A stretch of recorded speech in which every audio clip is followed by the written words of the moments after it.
Mas o que é mesmo essa ideologia de gênero que as pessoas falam tanto nos dias atuais? Será que ela existe? O senso comum define ideologia do gênero como qualquer estudo que se dê ou qualquer fala que se dê para ensinar as crianças, nas escolas inclusive, que elas podem escolher o seu sexo. E então, a ideologia de gênero foi uma ideologia, uma conspiração internacional que gira entre Estados Unidos e União Soviética. E essa ideologia quer alcançar as crianças e torná-las homossexuais ou transgênero. Essa é uma falácia, é um engano. Não existe essa conspiração internacional e não existe essa ideologia de gênero. Eles falam o seguinte, esse termo ideologia de gênero foi cunhada por um padre peruano em 1998. E o Papa Bento XVI falou assim, nós estamos experimentando um momento de aniquilamento do homem como imagem de Deus. Hoje, crianças são ensinadas na escola que todos podem escolher o seu sexo. E isso é terrível. Essa fala do Papa Bento XVI foi replicada pelo Papa Francisco na Jornada Mundial do Jovem na Polônia em 2016. O Papa Francisco, citando o Papa Bento XVI, disse o seguinte, que o Bento XVI haveria dito: santidade, esta é a era do pecado contra Deus, o Criador. Deus criou homem e mulher. Deus criou o mundo de uma maneira certa e estamos fazendo o oposto. Foi um discurso do Papa Francisco aos bispos em 2016. Então, esse termo, ideologia de gênero, foi cunhado por um padre no Peru e foi replicado não somente pelo Papa Francisco ou pelo Papa Bento XVI, mas pela maioria dos católicos e dos políticos, inclusive da extrema-direita. Então, o que é para eles a ideologia de gênero? É uma conspiração internacional para criar o marxismo cultural, que vai ser outro vídeo, não vai ser hoje, que é contra a natureza. Eles dizem que gênero é um vírus linguístico, que não deveria existir a palavra gênero. A palavra gênero é o seguinte, existe o sexo biológico, se você nasceu com um órgão feminino, você é feminino, do sexo feminino. Se você nasceu com um órgão genital masculino, você é do sexo masculino. E não existe o gênero. O gênero é o que a pessoa se sente, como é o caso dos transgêneros ou das pessoas homossexuais. E, segundo os religiosos, é uma conspiração contra a família natural e uma destruição da estabilidade social. Isso aí, a ideologia de gênero é usada para instaurar algo que nós chamamos de pânico moral na sociedade. Quando é que o pânico moral se desenvolve? Se desenvolve como um episódio quando uma pessoa ou um grupo de pessoas passam a ser definidas como uma ameaça aos valores e aos interesses da sociedade. Existe também o pânico sexual, que se configura no momento político do sexo, na qual atitudes difusas são canalizadas em ação política e de lá um apelo à mudança social.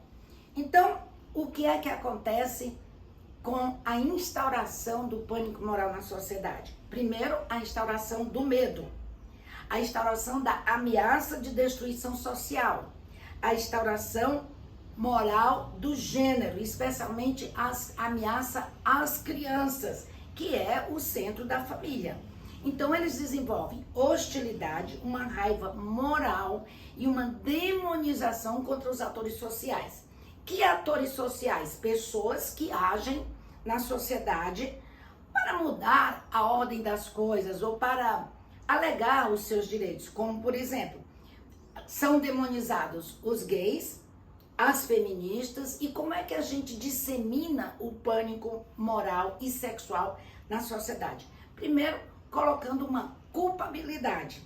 Os gays e as feministas são atores sociais responsáveis pela anomia que expandem as sua militância a políticos de esquerda.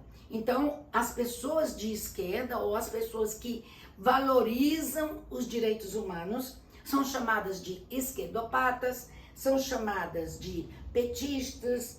Então, o pânico moral dissemina ódio e medo dos intelectuais, dos psicólogos, das psicólogas, das assistentes sociais e coloca culpabilidade sobre esse número de pessoas que valorizam os direitos humanos. Existe também uma desproporcionalidade. Por exemplo, no impacto que a palavra gênero teria nas crianças se fosse introduzida no currículo escolar. Existe o dano moral e o risco é ignorado. Por outro lado, a violência de gênero e seus correlatos são silenciados. Por isso, a preocupação pública não é diretamente proporcional ao perigo objetivo. Qual é o perigo que nós passamos? Nós vemos pessoas trans, pessoas lésbicas, pessoas gays serem assassinadas, apauladas e ninguém diz nada. Pelo contrário, as pessoas gostam. Nós vemos pessoas gays sendo atacadas na rua, sendo atacadas inclusive no discurso, um discurso violento dentro das igrejas cristãs, dentro das igrejas evangélicas, pessoas trans sendo maltratadas, Então, nós nos preocupamos em disseminar o pânico moral, mas nós não nos preocupamos com o perigo real, que é a vida de homens e mulheres que estão, e de pessoas trans, pessoas homoafetivas, que estão correndo grande perigo de serem assassinadas. Existe também uma coisa do pânico moral, é o consenso. Há uma concordância amplamente generalizada, não necessariamente total, de que há um perigo, uma ameaça social. Então, eles dizem, algo precisa ser feito. Pais, igrejas, mídia, membros do Congresso, os políticos têm que compartilhar deste consenso. Qual é o resultado desse pânico moral? Em 3 esferas diferentes, na familiar, na educacional e na lei.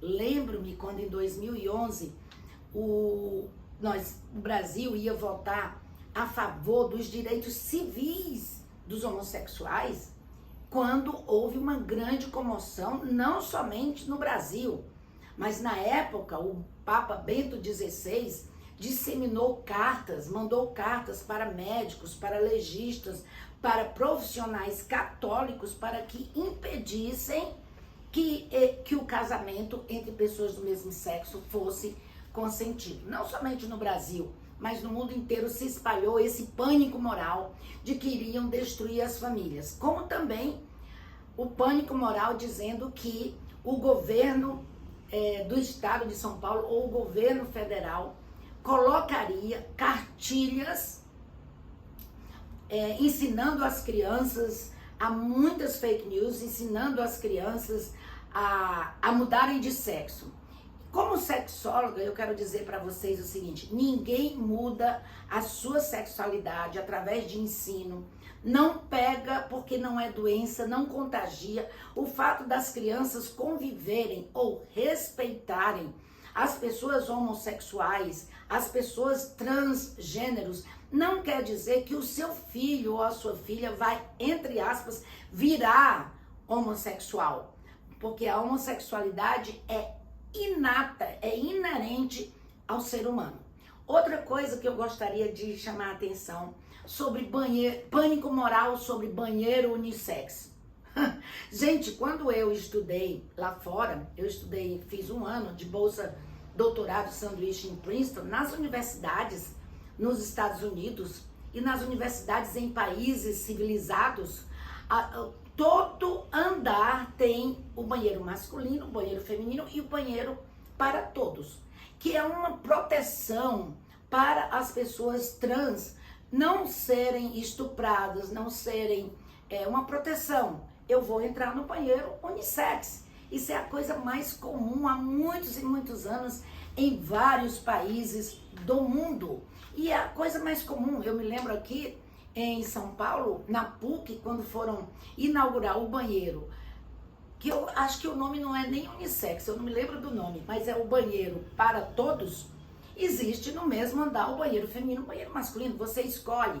Agora, às vezes até mesmo no cinema tem um banheiro da família, que o pai pode entrar com o filho, ou com a filha, ou a mãe, num banheiro só. Então isso se chama pânico moral. Ah, mas se partido X ganhar, o partido vai obrigar que nós tenhamos banheiros unissex. Ninguém obriga ninguém. Também não existe isso, isso é pânico moral para que as pessoas não compartilhem achando, dizendo, difamando inclusive os partidos de esquerda. Isso aí não tem absolutamente nenhuma verdade. Não é isso, não é isso. Nós não, mas os partidos políticos estão preocupados com a minoria, estão preocupados com os povos indígenas, estão preocupados com as pessoas LGBTI+, sim, não existe ideologia de gênero, não existe essa conspiração para que as suas crianças sejam ensinadas a ser homossexuais, porque isso não se ensina. É uma condição afetivo-sexual inata da pessoa que é homossexual. Então, era sobre isso que eu queria falar. Não caio nessa história de, porque os partidos vão obrigar a gente a ter banheiro unissex ou a entrar em banheiro unissex. Também estive na Coreia do Sul, em Seul, e os banheiros lá eu me lembro que eu fui entrar no banheiro, que eu achava que era o banheiro feminino, e tinha homens lá, e tinha os boxes para as mulheres, e era a coisa mais natural. E a Coreia do Sul não é um país que tem ideologia de gênero. Isso eu fui no ano 2000.